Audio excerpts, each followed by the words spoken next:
It was a cold November evening, and I had decided to take a shortcut through an old neighborhood that I had not visited since I was a teenager.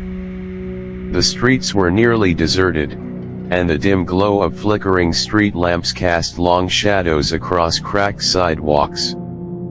I remember feeling an uneasy chill in the air, not from the cold, but from the strange stillness that seemed to suffocate the area. As I walked, I noticed an abandoned house at the corner of the street. Its windows were dark and covered in grime, and the front door hung slightly ajar, creaking gently in the wind. Something about it drew me closer, an odd mix of curiosity and dread. I knew I should have kept walking, but my steps were slow, almost hypnotized by the eerie silence surrounding the house. The floorboards groaned under my weight as I entered the house. The air smelled of decay and mold, thick enough to make me cough. Dust particles floated in the narrow shafts of light seeping through broken windows, and I could see cobwebs clinging to every corner. My phone was dead, leaving me completely cut off from the outside world, and that realization made my stomach twist.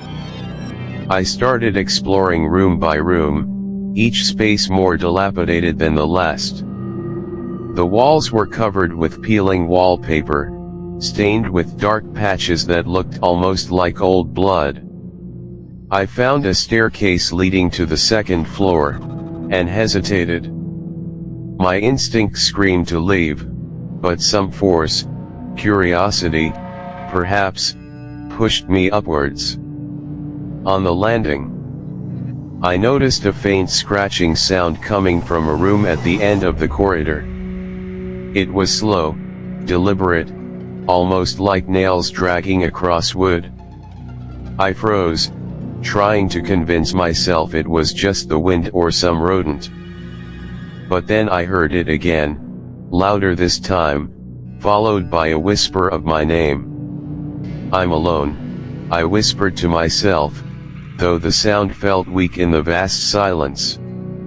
I stepped closer to the door, every nerve in my body alert. My hand trembled as I pushed it open, and the room revealed an old bedroom, untouched for decades. The furniture was covered in yellowed sheets, and broken picture frames lay scattered across the floor. Then I saw it, a figure, crouched in the corner, completely still. My heart stopped. It didn't move when I entered, and yet I felt its gaze penetrating me. I wanted to run, but my feet felt rooted. Slowly, the figure lifted its head, and in that moment, I could swear its eyes were hollow voids, staring straight into my soul. I stumbled backward, tripping over a loose floorboard, and the figure darted toward me. Not running, but gliding unnaturally fast. I scrambled down the stairs, my lungs burning, my hands raw from gripping the railing. The house seemed to stretch infinitely, hallways twisting in impossible ways. Every corner I turned, the same figure appeared, always just at the edge of my vision, whispering my name. I finally burst out into the street, gasping for air. The night was silent again, as if nothing had happened, but my chest heaved, and my hands shook uncontrollably. I didn't stop running until I reached my car. When I looked back, the house was gone, replaced by an empty lot, overgrown with weeds. My rational mind told me it must have been a hallucination, a trick of my imagination, but the deep scratches on my arms said otherwise. Even now, years later, I avoid that neighborhood. I sometimes hear whispers at night, soft and deliberate, calling me back to that house. And every time I pass a deserted street or see an abandoned building, I feel the same icy dread, the same pull of curiosity that almost cost me my life.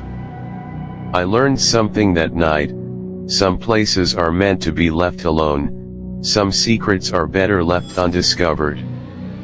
And most importantly, fear has a way of following you, even when you've escaped the source.